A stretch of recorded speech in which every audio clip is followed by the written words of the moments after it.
Welcome in, everybody, to the Creed of Crypto podcast, where we provide immersive, essential, and evergreen strategies for the novice cryptocurrency investor. How you doing? I am one half of your hosts, Brok Boy Crypto.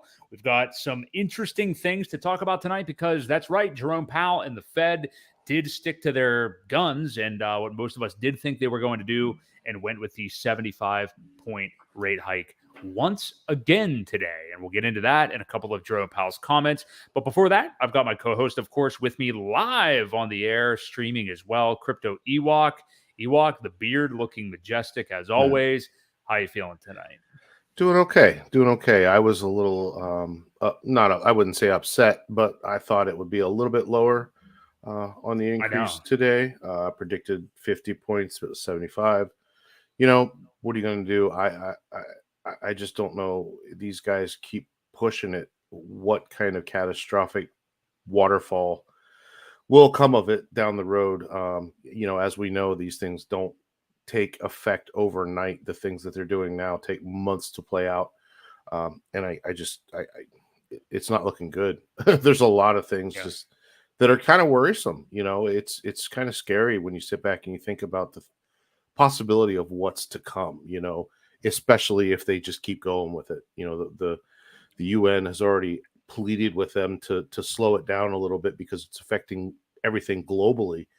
And they're not showing any signs of slowing down. So we'll have to see how this plays out.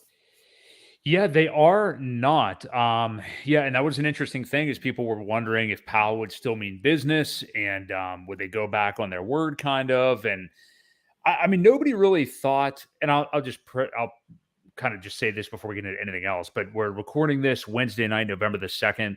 Bitcoin is just holding on over 20K right now. It's 20. I have 2156 right now.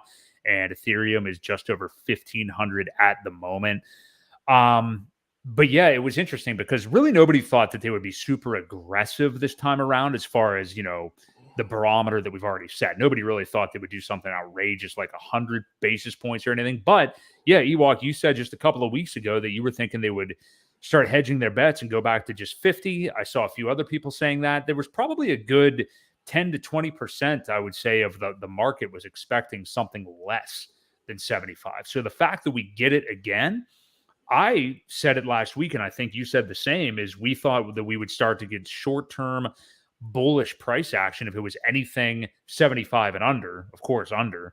And we still may. I mean, we're only about 6 hours out or so from the announcement. But we did see an initial charge up right after the news.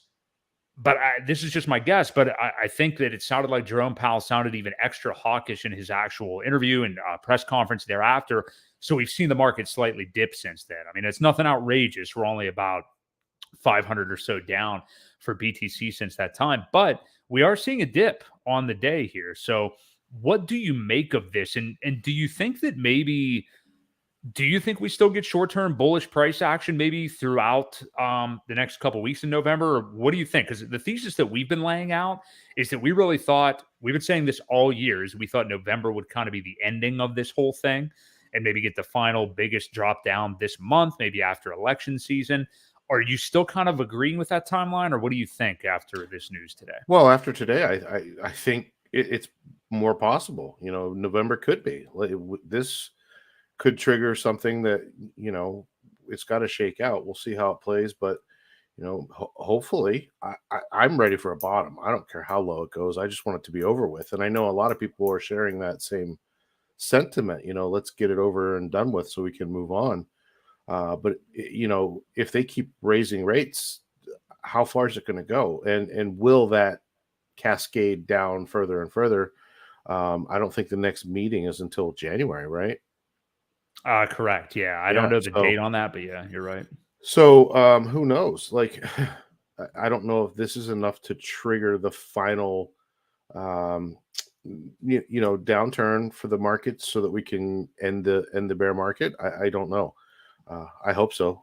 Like I said, I just want it to be over with and move on, bigger and better things, Yeah.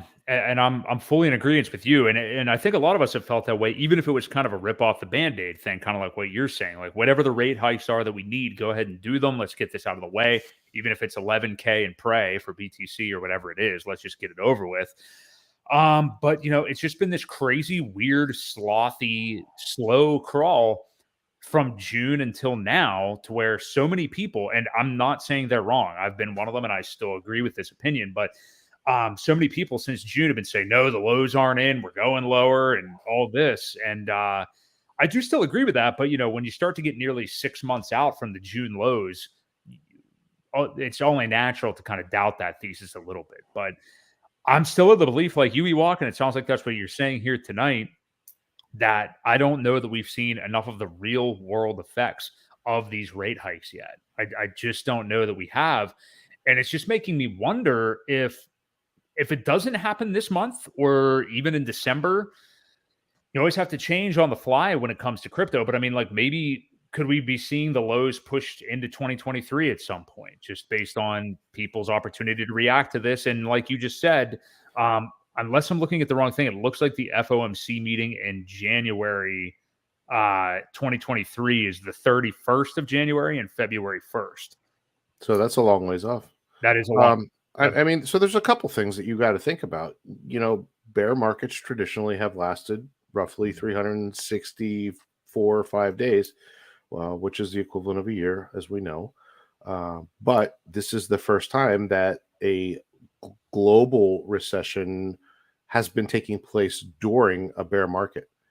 So, how will it play out? It's a good question, and how will it change the dynamics of the traditional 4-year cycle?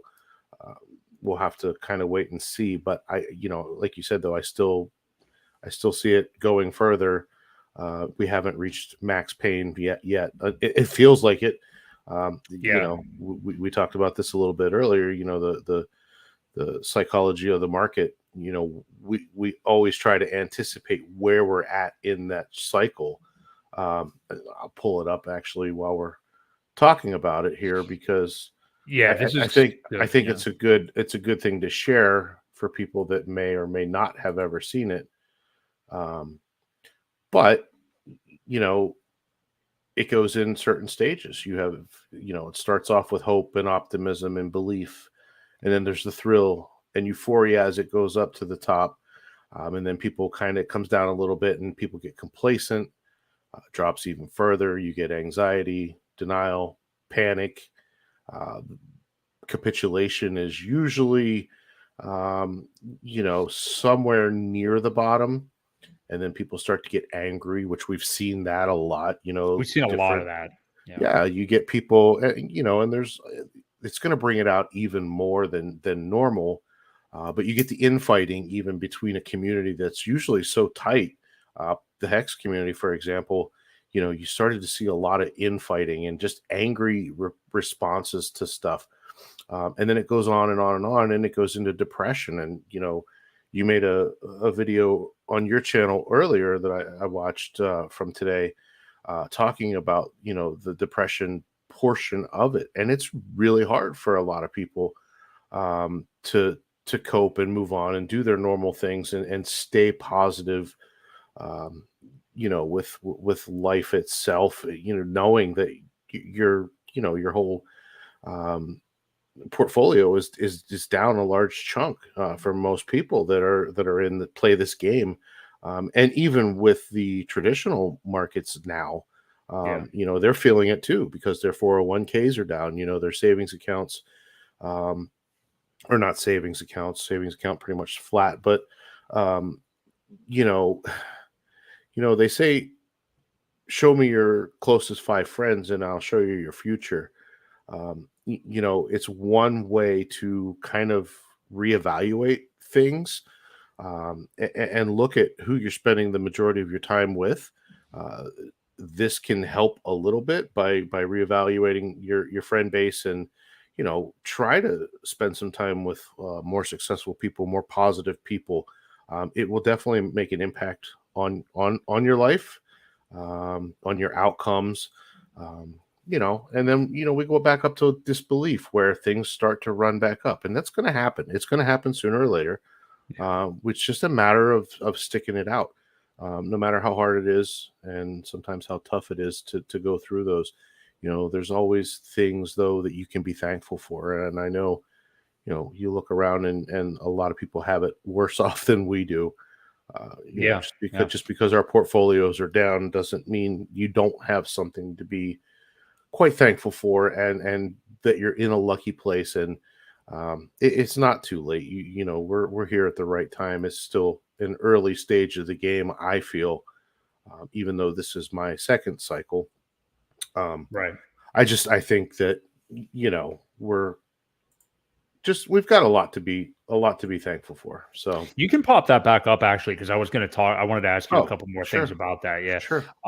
And yeah, for anybody that's just listening, yeah, we're looking at this psychology. What's it actually called? The psychology of a market cycle. Yeah. Yeah. Yeah. So you've probably, if you're listening to this, have seen this before. It's pretty commonplace, especially in crypto, just because people are usually dealing with the emotions a little bit more. And it's funny too, like I was thinking about this when you were talking, Ewok, is like, you can see on a calendar or something, or have the intelligence that like, oh, okay, so crypto cycles work like this, and you're going to have like 85% drawdowns and stuff, but wait, what the ultimate end game might look like and how positive it could be, and you can think about that intellectually, but when you're actually in the throes of the bear market and you are still a human, and whenever you're letting those things get to you, yeah, it can be very difficult. So I agree with you. You have to definitely, more now than ever, really surround yourself with the best people that you can in your life. And we've beat this drum a lot too, for good reason. And you need to be working on something else at this point. If you can't just be looking at the markets every day. That may work a little bit when we're in a bull trend if you're a hodler, because then you can look into like, okay, I'm going to take profits here, and then when we get a dip, I'm going to put it back in here. If you're listening to this, you probably aren't shorting this market, because this is more of an investment focused podcast. We're not talking about short term and trading and stuff like that. But yeah, it can be okay to, for lack of a better term, sit on your hands a little bit in a bull market, because there might be more action for you. But right now, there's not a lot, other than maybe if you're just DCAing or something like that. So it's good to be working on something else. Are you able to zoom this in at all? Because I for one have a full screen and I can't see it too well, and I just wonder if other people can. But I wanted to. There you go. That was a little bit, but it was still good. Yeah, it's not bad. About as big as I can get it. That's okay. So you are alluding to this before we went on the air, but where do you think we are specifically right now? Like, and you mentioned it, like anger has definitely been there. Anger has been there for months now. Not only in like little ecosystems, but just I think on the whole in crypto, we have had that. But where do you think we are right now? I think can you see my mouse? Yeah. I think we're right in here. I think we're a little bit past the anger stage. I think this last pump may have been this. I didn't think it would go too far. There were comments. I think you might have mentioned going to like 24, 25K Bitcoin. I thought that was a little much. I didn't think it would go that high. And I think we're probably starting to come back down. So I think we've got this yet to go. As far as time goes, I don't know how long that'll take to get there. But right here being your actual bottom could play out. I think we're right in here somewhere. I think you're right. Yeah. And Ewok's basically referring to, so you've got the anger phase. This chart happens to show like a little bounce up after that, which we could have been in the middle of over this last week. Heck, we could even be in it the next couple of weeks. I mean, you could even get that. But yeah, I agree with you. I don't think we're quite to that depression. I mean, people are certainly depressed, but yeah, I think it has been more angry has been the sentiment. There hasn't really been, like, you're not getting many crypto people, even if they're the fly by night type ones, saying that this is the end of crypto. You know what I mean? It's more like there's still, and this is also because of the fact that we're in, like the 14th year of Bitcoin now at this point. But like, there's still a lot of people out there that are like, this is the way it works. There's no reason to panic. So you have more voices of reason now than ever, which I think Yep. is because of the how long the market's been around, even though it's not been long, but also I don't know what my other point really was there. Like just the fact that you see more of that, and it makes me wonder, like, is it just because the market has been around as long as it has now, or are those people just wrong, or with denial, or what do you think that is? Because I am seeing more of that now. Well, yeah, I think there's more people that have been here before. Will that affect it though? It's kind of weird how this all plays out. There were so many people that were calling for the bottom, and we talked about this before too. That excuse me, when things like that happen, you tend to go the contrarian route and go against them. But because we are having a lot more experience in the markets, things like that, you start to get to realize that some people know what they're talking about. Hmm. And I've often wondered, will that change the outcome? People knowing that, people Right. playing it, or are there still enough newbies in that will affect it to go down even further? It's all going to be a wait and see kind of thing, I guess. That is an interesting take. Yeah, like I said, just that we do have so many people that have been through the market before, and could that, we've also talked about the fact that you kind of had that double top with Bitcoin in the bull market last year, and could we just be looking at kind of a double bottom thing, and maybe it doesn't dip quite as low as we feel? And these are all reasons, because we don't know the answer to this. These are all reasons that setting limit orders or having a DCA plan of some type is important, because if you are somebody, and I was suffering from this back in the summer, I was suffering from the I want to time the exact bottom, and I'm going to save up all this dry powder, and I'm just going to nail it. And you just realize, like, that sounds all well and good, but it's like the Mike Tyson thing. Like, everybody has a plan until you get punched in the face. And it's like Right. in June, I remember specifically, I will probably never forget. I remember the day in June specifically, whenever everything was burning down. I think Terra Luna had already happened, but then we were on to like all the scam platforms, falling too. And I remember ETH. I mean, there was a whole day that you could have bought $850 to $900 ETH. I remember Yeah. it, Yep. and I didn't pull the trigger because I was of everybody at that time. Oh, we're going to $600 ETH, and that's what's coming and everything. And I'm not beating myself up over it, but I didn't pull the trigger, and it seems so ridiculous now. Like right Well, now, obviously in hindsight, it's like, what were you? I mean, there was like giant red candles. What were you doing? But like the sky was just falling at that time, so it was so much harder to pull the trigger. I think yeah. that just sharing my own experience. That's what happened to me at the time. Now, it didn't cause me to FOMO. I didn't do anything dumb on the pumps or anything. I just kind of casually started to DCO over the course of the rest of the summer, and now here in the fall, and we may even have another better opportunity ahead. But Yeah. I And don't. I think we do. Yeah, I think we do. yeah. We'll talk about that, because you've probably faced that in the past yourself, being through two big time bear cycles as well. Like that idea that you want to buy like the nut bottom, and you want to make sure that you're in on the ground floor and everything, and just how that is really a figment of your imagination, not something you can necessarily do, and how to combat that, because it does create FOMO. Having that feeling of perfection does create FOMO, because the minute that ETH, as I'm using in this example from June, bounces off that $900 and is back up over 1,000 again, you're like, oh shit. Now, okay, I thought I was going to get almost $500 ETH. We're like a 2x off that now. And then, then Yeah. you don't know what to do. So talk about Well, anything you can remember you going through with I that. took a beating the first bear market that I, went through. I didn't sell at the top, obviously. Lost a lot of money on other platforms that I, should have probably not been in. And BitConnect. then, yeah, BitConnect, and several others. There was a ton of things out there that were paying, that type of return. But Mhm. learned a lesson, being that those were all platform based, middlemen central. There was an off switch that could just go away.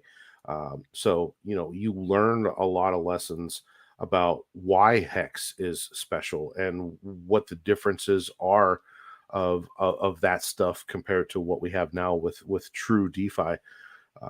And I remember the top, which was, I think it was December 18th, 19th, something like that. And then all of January just started to go down, and then we would see these little pullbacks and the suckers rallies and things like that.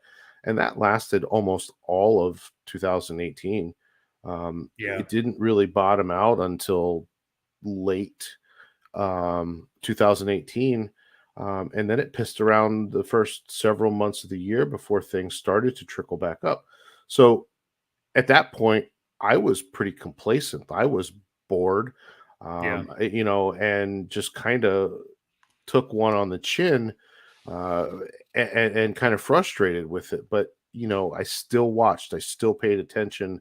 I just didn't do a lot of movement. I didn't buy a lot of things. I didn't, I was being extremely, I guess, guarded at that point. I was overly cautious, probably, just not knowing what to do and how it worked out, because I would see these pumps and I would think, oh well, now's the time. I should have, I was doing the trading bots as well, thinking, all right, well, I'm not smart enough to do this. Let's let the computer bot do it for me.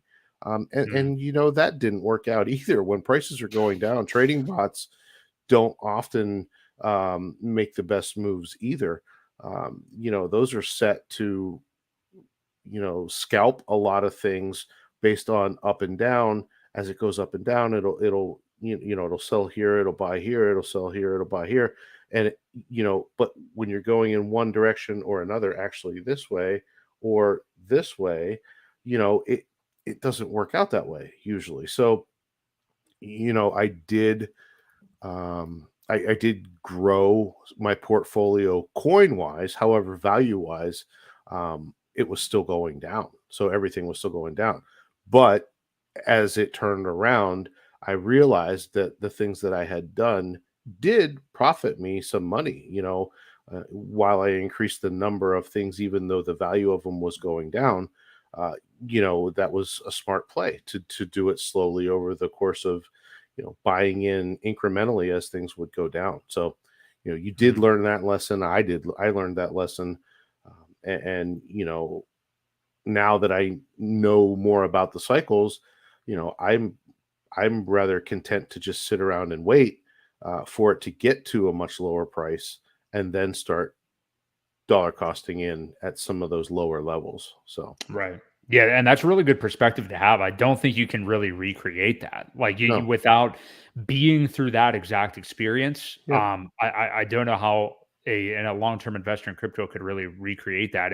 And for anybody who wasn't really around at the end of 2017 to see that crazy, you would have talked about a blow off top in December of 2017, like what you just referenced. That's really what that was. It's really hard to put into words how insane that was. I hmm mean, you probably remember better than me, but I do vividly remember because we were in close proximity at the time. Like I felt like it was a few days that it we was. went from maybe I'm just not remembering it right, but like around 10K or maybe even but like a 2x in a matter of days.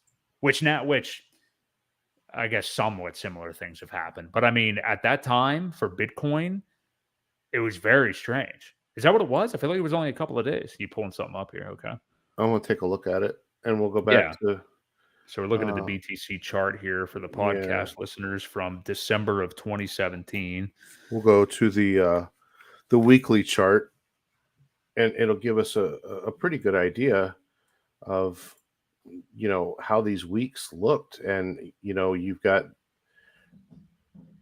December 4th, the week of December 4th, as it really rose up. And here's the week of the 11th. And then boom, it went from almost 20K on this chart. It was close to 20K. Within a week, it was all the way down to 10. Yeah. Wow. It, that candle, I mean, it closed at 14, but that was, that was a 50% drop all within a week. Mm-hmm. Um, And there really had never been any support up there. I mean, there's never been in that region before. no, So it did kind of make sense. What goes up must come down.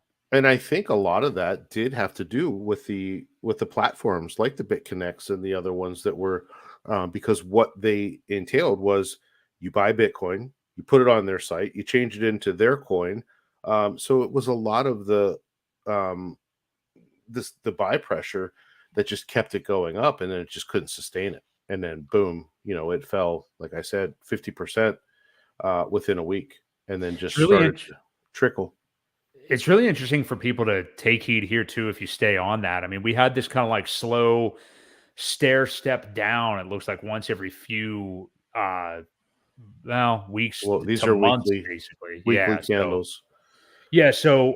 Just the main stair step down trend there. And you can see really how, I mean, then there was a long crawl around 6K and everybody just figured that that was going to be Mhm. where it was. And then you just see this Boom. giant red, Yep. yeah, the bottom falls out at Yeah, the and I end. feel like we're kind of for this cycle, I feel like we're in here somewhere. I mean, Mhm. if we can look at the chart, here we go again. Yeah, there's It's that stair chopping step. around. We're Yeah, due for that boom, that drop down into here.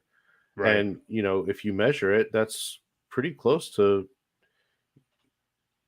It's similar. Yeah, it is definitely similar. Yeah, because we've already had a couple of those stair step downs, and Yeah. yeah, we haven't had those giant red candles here since back in, well, that was obviously May, June. Yeah, I could see it happening. It would reflect very similar to what we saw at the end of 2018. Yeah. I Um, mean, we're playing around here. You get the pump, comes back down, and then it chops for a little while, and then the bottom falls out. mhm. So, and obviously cycles don't always repeat, but they usually rhyme. They're pretty close, and you start to see very similar structures. You know, Yeah, it's going to be interesting. We've been at the same mindset for a long time that we do think a lower low is coming. So we shall see. It doesn't mean that you probably shouldn't be, if you're not in the market at all right now and you want to get in it, I definitely would be getting into it slowly.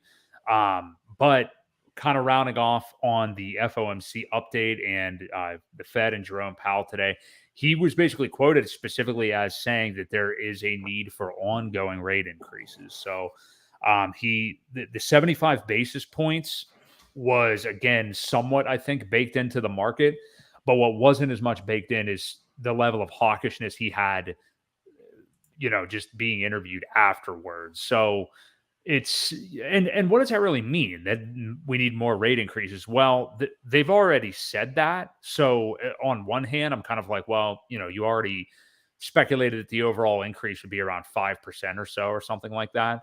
But I mean, we like we alluded to earlier, we don't have another meeting until like February the 1st of 2023. So that leaves us in this region for a very long time without any kind of macro in the terms of US economic policy necessarily changing. We have the midterms coming up here in less than a week, which we've talked about Tuesday, November the 8th, yep. which is going to be interesting. I think that'll certainly have some kind of effect on the market. But I tell you what, Ewok, I still stand with where we've been. We have such a long gap now between the next FOMC meeting and to have another 75-point hike today. I think we could see the effects of this really start to rear their ugly heads over the next couple of months. And I don't know. I still, that nothing has really happened for me to not still believe in what we already have been believing. And that's that we could see new lows. We've been saying like the second half of November to Thanksgiving, or maybe the whole way into Christmas or something like that. And maybe I'm just full of it. I mean, maybe it could not be until January, but yeah, it makes sense to me that over the course of these next 3 months, we should see it. And, Yeah, I agree. it, yeah. I agree. I think, like I said, that those patterns will definitely repeat themselves pretty close, and we could be definitely due for a chop and then a drop. Yeah. Yeah. We will have our eyes peeled, obviously, and constantly be talking about it because that's all we've really been able to do. It's just all hinging on Yeah. some of the Fed policy. But do you think I alluded to the midterms a moment ago, and finally we're going to stop seeing the ads here if you're in the United States for all these stupid elections. But we talked about it a bit last week. most people overwhelmingly that are not delusional do believe that the Republicans will now gain at least, I believe, the House, if not the House and the Senate. I don't think both are a lock, but at least one of them is. And generally, for people that like good economic policy, they would look at that as a good thing or a better thing anyway, certainly.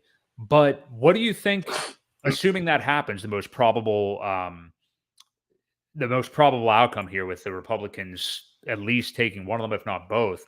What do you think that means short term for the market? And we've also talked about that the federal government and everything could get a little bit more loose lipped with how they define a recession and et cetera after the election when there's not as much to gain short term. Well, you got to remember that the Fed is not Republican or Democrat. They're Right. not even a voted position, which still baffles me, Right. to think that these people are just placed into these positions that can control that much of the world's economy. You know what I mean? It's Yeah. kind of it's it's a crazy thought, but I do think, I do think we'll see a Republican victory for a lot of upsets. Maybe they're not considered upsets, but I think Democrats will be slowly replaced by some Republicans. People are just tired of the same old stuff, Hmm. and like I said, it always starts locally. As you work your way up, if you want to make change, you've got to do it at the lower levels, and I think this will be step one of hopefully trying to get some bad intent out of there. Yeah. It almost feels like this is I hate to say it, but sabotage. Are we sabotaging ourselves here? Because it almost feels like it. Some of the choices and decisions that have been made in the past 2 years, that it just I shake my head. I'm like, what are Yeah. we doing to ourselves? There's so many things that could have been taken care of differently, so that we don't have these food shortages and high gas prices and um, the cost of lumber. There's just so many things. COVID obviously played a big part in that, but how that was handled, Certainly. the Yeah. shutdowns and the um, just it goes on and on and on. I don't want to. Well, we don't have that many viewers to get in trouble talking about it, but Well, I heard a guest that was on one of my favorite podcasts is the James Altucher show. He's a really good long time investor, has a lot of businesses and stuff like that. But he had a guest on today that I forget his name, but he is very well versed on a lot of these elections and was talking about in any of the states where it is a toss up or basically any states where they were really, really locked down heavily or excessive on lockdowns. Michigan comes to mind. They were one of the most strangely stringent ones out there, and obviously California. But those are the ones where there's this like red revenge out there. Or I shouldn't even say that, just normal people that are upset by the insane policy during the lockdown. But yeah, what's the we have a comment we have from? Yeah, go ahead. he says, let's get free TV. He says, we called it, just digging into a deeper recession. We're going to see a crypto market that's never been seen before, in my own opinion. So, Yeah, I mean, I agree. I think, you know, like I said, we go back to the thought of this is the first bear market that we've seen, with a more of a global recession happening. It's going to be different. How mhm, different, we don't know, and we can only speculate. But I think, when Richard Hart says 11K and pray, the pray part means he thinks it could go even lower. right. Yeah, It's a hold on for dear life type thing, and we'll see where it ends up. But I still think there's going to be another major event that causes this last, trickle down. We don't know what it is. The Mount Gox coins, haven't heard anything about those. We no speculated idea. on those 140,000 coins plus being dumped on the market. You've got um, the Ross Ulbricht coins that are out there that, who knows what will happen with them. You've got what is it? Well, there's a lot of things. So, who knows what'll play out and how. Maybe China will throw another regulation in on something that surprises us, Right. that creates FUD across the markets too. So it's just one of those. It's just one of those. We're gonna have to wait and see, but we are gonna see more pain for sure. Yep, I do agree with you. But to get away from the deep dark depression of this continuing bear market, let's leave people with a little bit of hope, hopefully, over these last few minutes anyway. And well, maybe not actually. I was going to ask you about like updates potentially with Pulse Chain and what's going on, as you mentioned, in the Richard Hart ecosystem. It's been interesting just to talk a little bit about quickly some coins that have pumped and dumped here over the last couple of days. Hex, namely, is one that, once again, we talked about it last week. It started to front run the market and pump big time.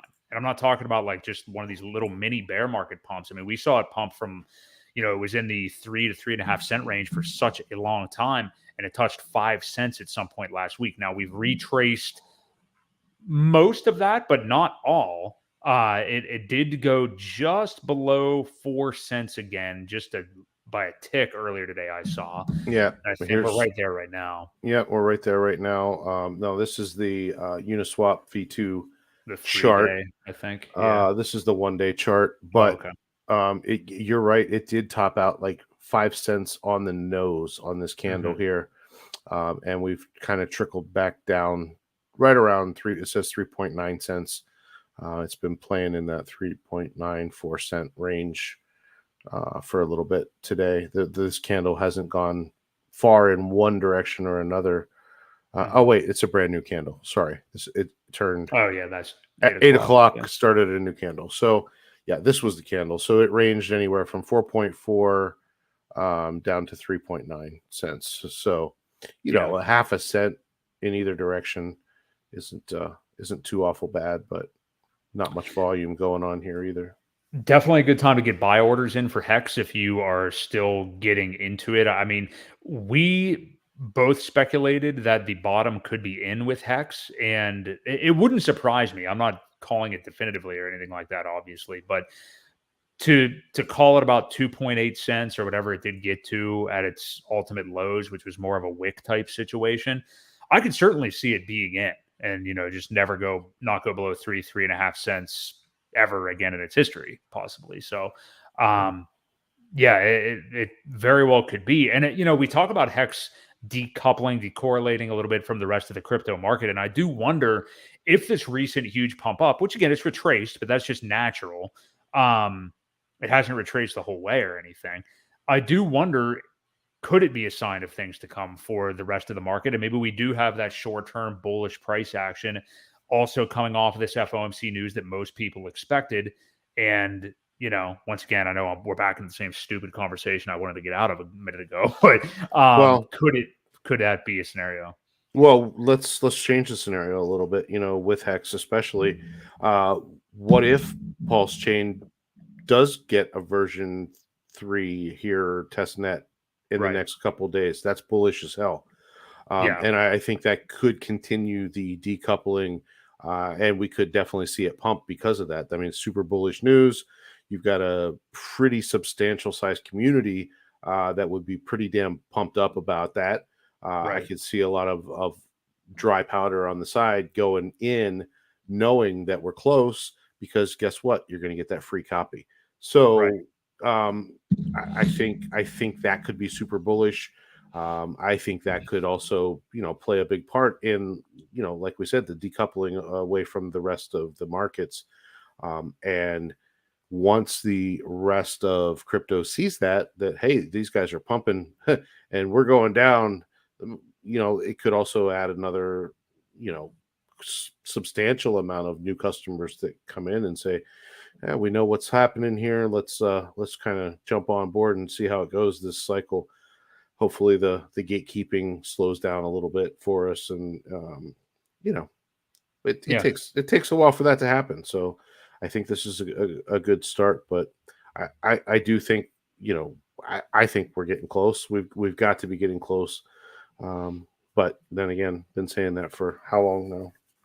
Let me ask you this, because you just talked about if there, which supposedly soon there will be a version 3 of the test net for Pulse Chain, and it's already been confirmed that there is going to be a version 3. Yep. But let me ask you about these two scenarios. One is more mild than the other, but again, we want to have a little bit of fun as we send this thing off the air here tonight and not be so depressing. But let's do say that the V3 date is announced or whatever. How bullish do you think that would be? What do you think we would see in terms of percentage moves and how high Hex could get in the short term, just based off of just a simple test net announcement? I think the news alone of that, and if there was a date or or a time frame announced, we could easily get to 10 cents pretty quickly. There is I can see not. that. I don't think there's a whole lot of. Whoops. Where are we at here with this? So on V2, there's only 10 million hex for sale. So it doesn't take much to pump the price, and that's just one market, obviously, just one exchange and its liquidity. I know there's a little bit less. There's probably 50 or 60 million on V3. But again, several $100,000 to $1 million can easily raise the price 5-6 cents pretty quickly. It wouldn't take a whole lot, I don't think. So yeah, I mean, we could top out knowing that, and then it would play into that if things were going well and there didn't seem to be any issues. I think we could hit 15-20 cents pretty easily before Pulse Chain launch. Now, then you get into the whole discussion of, well, what will it be? How quickly do you think it will gain parity once Pulse Chain launches from there? Could be interesting. We'll see how the liquidity is done on that side and how tightly knit they kind of move together. It's going to be fun. It's going to be a neat experiment to see and watch how the coin prices from the ETH hex to the Pulse hex, how they move together, and if they achieve parity. We'll see. It's going to be interesting, I think.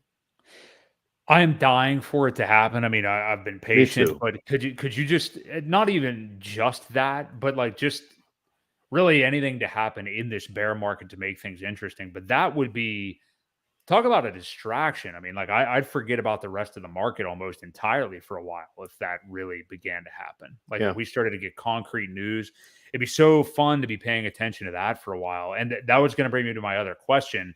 I know it isn't coming around the corner or anything, but if and when, not if, when Pulse Chain is announced, actually. Okay. Now, we don't know what that window would be. I know you've speculated it might be more like a 1 or 2 day type thing, not a weeks long thing. You mean what heads up wise? Yes, yeah, when we'd have notice, yeah. Yeah, I think there'll be a block window, a block height, a certain number that they'll base it on, and we'll probably get 24 to 48 hours heads up. Okay.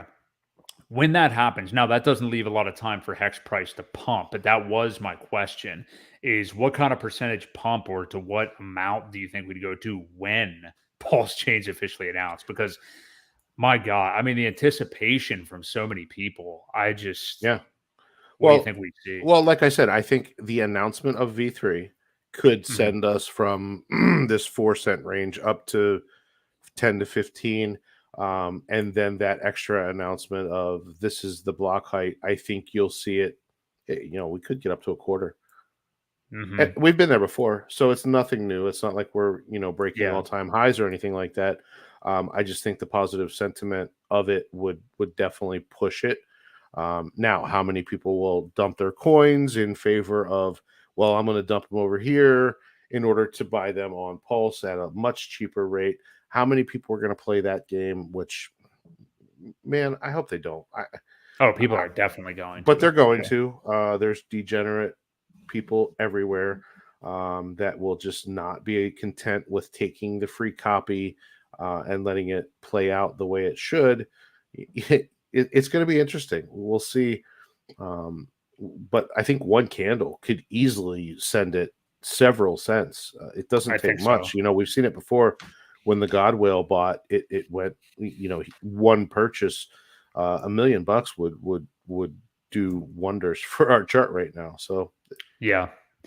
Yeah, I think you're dead on. Yeah, I think I can't wait for something really tangible to happen because I think it's just going to have such a huge impact. And yeah.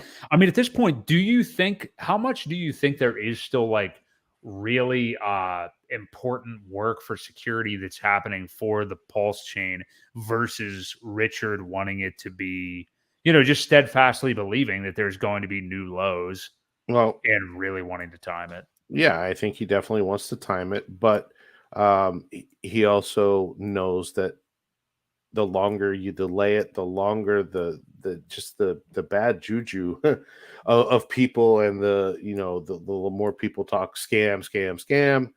Right. I know he wants to get it launched. As far as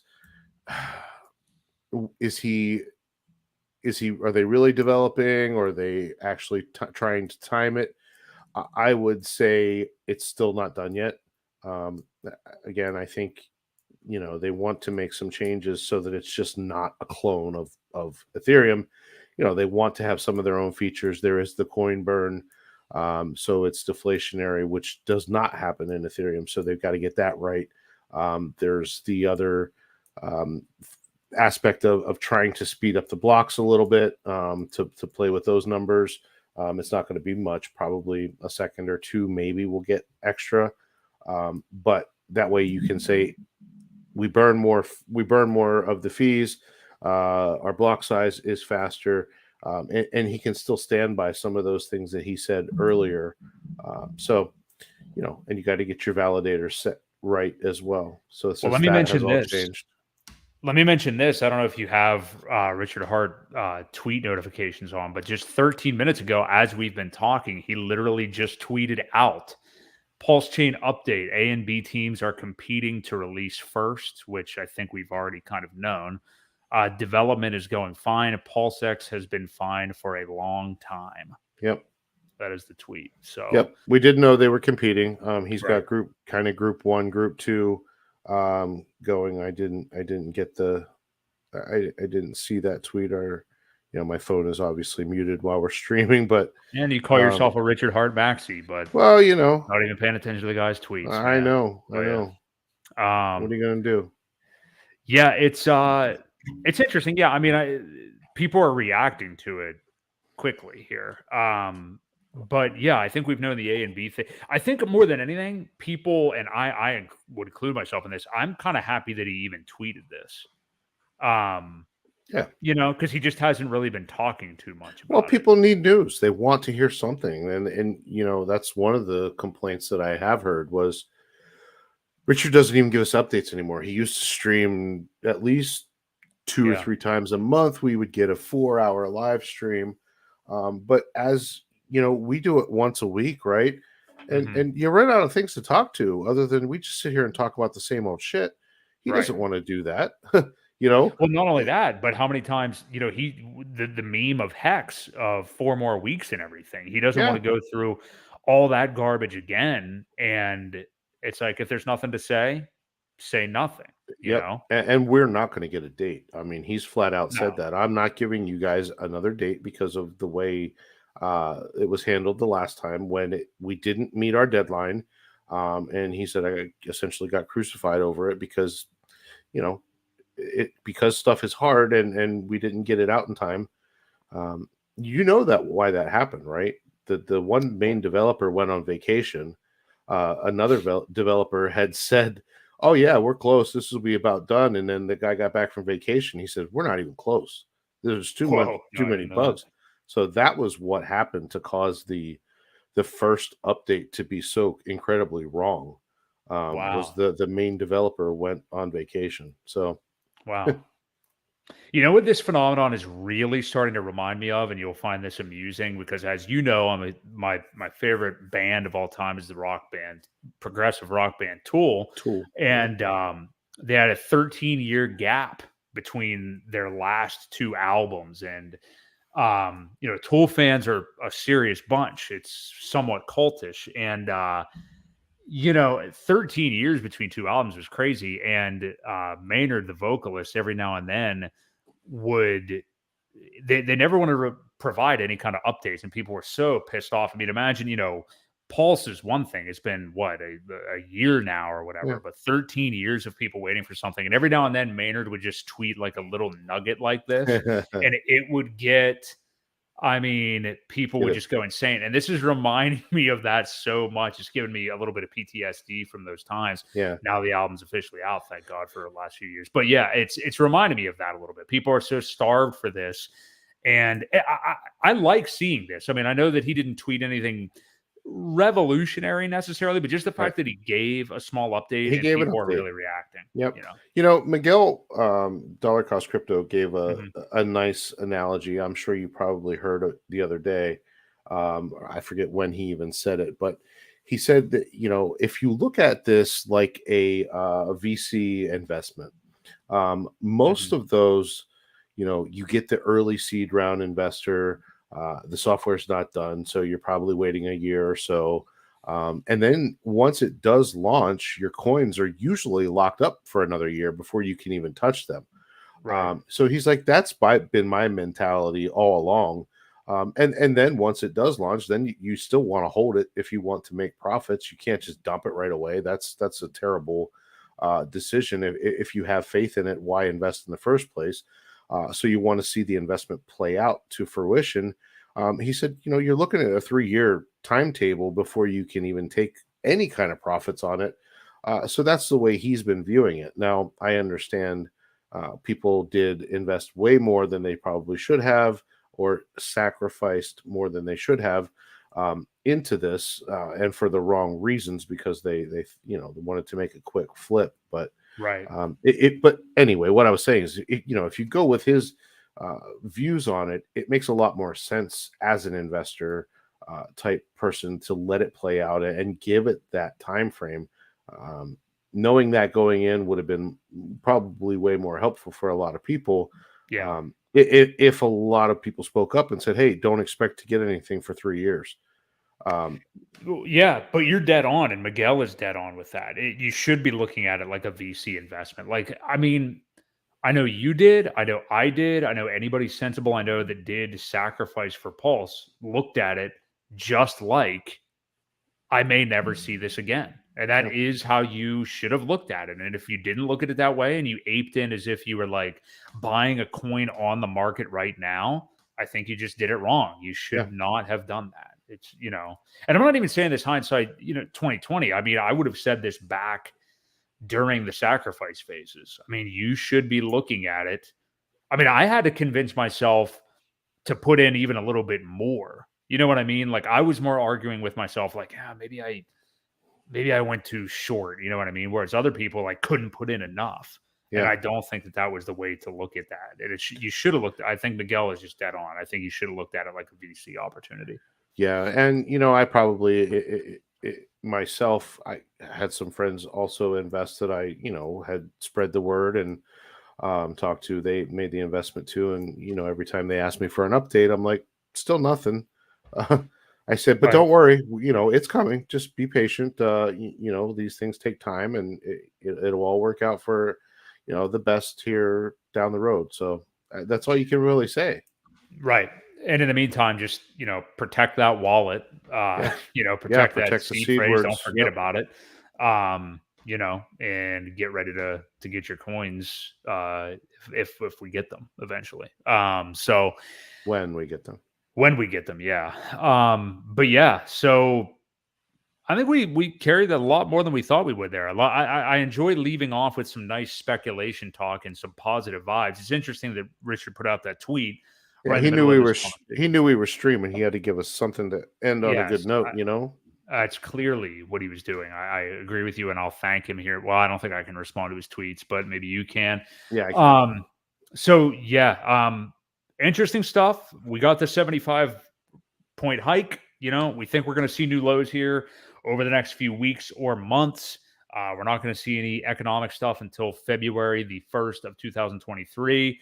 A lot is going to happen between now and then, though, otherwise, in this market, I believe, even though we haven't had a lot happening. But we will be here all along the way, every single Wednesday with you. Ewok, is there anything else you want to leave the viewers and or listeners with this evening? No, man. I'll just touch on one of the things I said earlier. I know it can get depressing. Be positive. Be thankful. We're almost there. Hang tight. Yeah. We'll get there eventually. And the one of the things that I did forget to mention is probably the biggest thing that I did learn during that whole bear downturn was patience. You just have to have patience, and without that, it does get a little stressful. So, like I said, hang in there, remain thankful, and be positive as you can. Get outside, read some good books. There's a lot of books about that type of thing, and Yeah.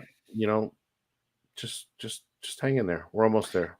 A big thing for me has always been trying to practice stoicism and things like that as well, which I think, especially for guys, is a really important thing to um, look into because, we do have kind of an anger tendency as men, and Yeah. though people would rather not have you believe it, there is a huge problem with depression and people kind of taking the early exit in terms men, more so men these days. And yeah, I think it's really important to not neglect those feelings and whatever it is for you. Like everybody's different. You just express your ways.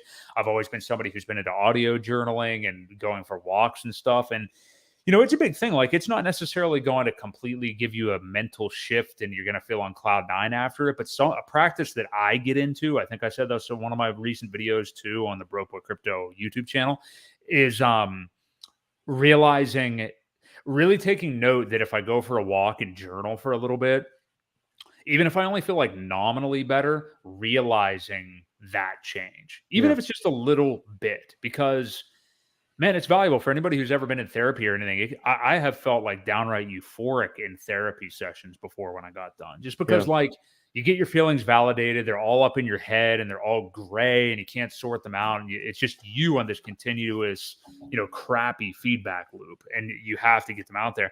And I know like even you and I, in some of our fireside chats, it's good to do that because, in crypto, you're not going to have a lot of other like real life, like-minded people No, they're hard to around. find. Yeah. Exactly. So I think it's important to have that. Yeah. So And setting very small goals are actually a bigger goal, but breaking it down into smaller increments, mm, you'll be surprised how quickly you get to that goal when you break it down into smaller, easier manageable tasks and just keep going. If you stay consistent with it, you hit those small goals over and over and over. And next thing you know, you're at your major goal, and it was a piece of cake. So yeah, those small goals are super important to to your livelihood as well and staying positive. So 100% right. Yeah. What's that phrase? People underrate what they can do. I'm going to butcher it, but within a shorter amount of time, or overrate what they can do in a short amount of time, but underrate what they can do in a little bit longer of a period of time. Like 5 years is yeah. insane what you Yeah. can accomplish in this world right Oh now. yeah. So, but all right. Well, hey, that's going to do it for us. We appreciate everybody for listening. Ewok, tell them where they can find you. Crypto Ewok, Twitter, YouTube, just about everywhere that you can find me. I'll be there. Yep. And I am at Broke Boy, BOI Crypto on YouTube and Twitter. I'm going to have some more very sweet videos here coming out soon. I have actually stuff scheduled out most of this month. So it's going to be a lot of interesting stuff coming down the pike. But we do appreciate everybody Yeah. listening and watching this evening. Yeah. Give And us we a will like and a follow and absolutely post a sub couple to the comments. Yeah. Yeah, sub to the podcast on your preferred platform. We appreciate you guys listening. Sub to the channel as well. We very much appreciate it. And we will catch you next Wednesday right here on the Creed of Crypto podcast.